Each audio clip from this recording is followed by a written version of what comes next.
वशिष्ठ गुफा just 100 metre दूर है और वहाँ से चल के हम गंगा जी के किनारे बैठे हैं अभी। ये पहाड़ों पे जो पेड़ के अलग अलग शेड्स हैं, या इस पहाड़ी पे भी आप देखोगे तो कितने सारे पेड़ हैं, और वैसे सारे पत्ते ग्रीन ही हैं, हरे हैं, लेकिन हर शेड देखोगे आप अलग अलग है। एक कलर होते हुए भी वो शेड कितने अलग अलग है आप देखिए। कहने का मतलब प्रकृति ने कितना वैविध्य रखा है। यहाँ तक नहीं, आप देखो ना, कुदरत चाहती तो एक सब्जी उगा के छोड़ देती, खाओ जीवन भर पोटैटो, लेकिन उसने टमाटर भी उगाए, भिंडी भी उगाई, न जाने कितनी अलग अलग सब्जियां उगाई। क्यों? मनुष्य का स्वभाव है वैविध्य का। हर दिन एक सरी की सब्जी मिलेगी, हम उग जाते हैं। इसी तरह फल फूल को ले लो, कितने अलग अलग तरह के फल, और फूल में भी कितने अलग अलग कलर्स और अलग अलग प्रकार।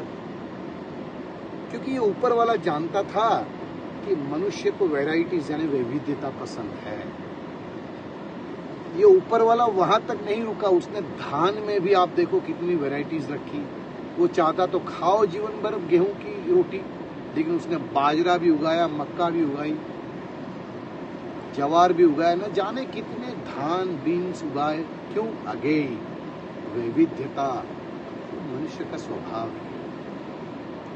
इसलिए जो अनसिंग पावर है, अदृश्य शक्ति जिसको हम भगवान कहते हैं, उसने ये वैरायटीज को केवल प्रकृति तक सीमित नहीं रखा, उसने अपने आप को भी कई रूप में पेश कर दिया हमारे सामने। भाई आपको शंकर जी के रूप में पसंद हो, लो आ गया जटाधारी बन के। बांसुरी वाला पसंद हो तो कृष्ण भगवान के रूप में आ गया। धनुष बाण वाला पसंद हो तो राम बन के आ गया। सिंह पर बैठने वाली एक शक्ति के रूप में तो मैं दुर्गा बन के आ गई। यानी वो अदृश्य शक्ति ने भी अपने आप को एक रूप में बांध के नहीं रखा। जिस रूप में मैं आपको पसंद हूँ, उस रूप में मैं आपके सामने आ जाऊंगी, आ जाऊंगा। वो अदृश्य शक्ति यही कहती है, जिसको हम भगवान या परमात्मा कहते हैं। और ये वैविध्यता इसलिए रखी है कि हम प्रसन्न रहे, आनंदित रहे।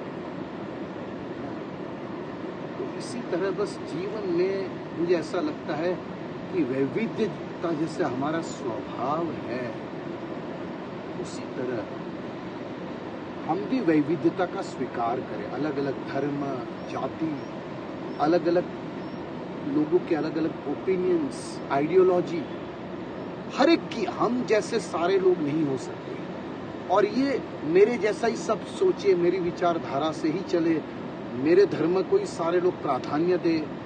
ये जो हट है ना, ये आग्रही हमें परेशान करता है, विचलित करता है, तनाव से भर देता है। तो यही प्रकृति का मैसेज है। आप देखो ना, सामान्यतः आप रेस्टोरेंट में जाते हो तो मेनू में 250 वेराइटीज होती है।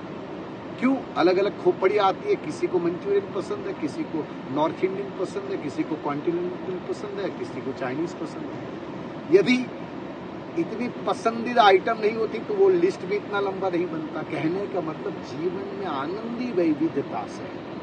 आपको विंटर वेयर अलग चाहिए, समर वेयर अलग चाहिए, कैजुअल वेयर अलग चाहिए, फंक्शन के लिए अलग वस्त्र पोशाक चाहिए। वैराइटीज से ही दुनिया बनी है, प्रकृति भी उसी से बनी है, प्रकृति को चलाने वाला भी उसी से बना है। तो इसी ज्ञान को लेके हम चलेंगे ना, तो हम अपने में ज्यादा स्थित रहेंगे। बाहरी उतल या अलग विचारधारा से हम उतने प्रभावित नहीं होंगे। एकोमोडेट करके हम सभी का स्वीकार करते हुए ये गंगा की धारा की तरह हम बहते रहेंगे, बहते रहेंगे, बहते रहेंगे। बाय।